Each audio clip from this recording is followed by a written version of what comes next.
Archangel Michael has a message for you, Cancers. Some of you guys, if you guys didn't know, I'm getting a lot of material harvest that you guys are trying to find out.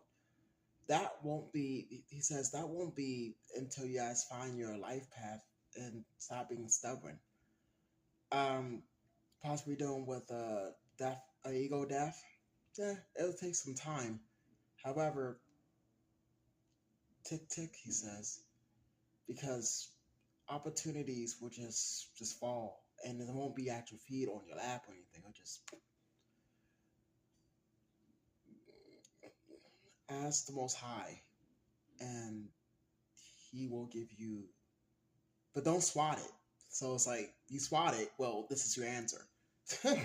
And if you ask for it, obviously you think you're worthy enough to have it, right? Bang.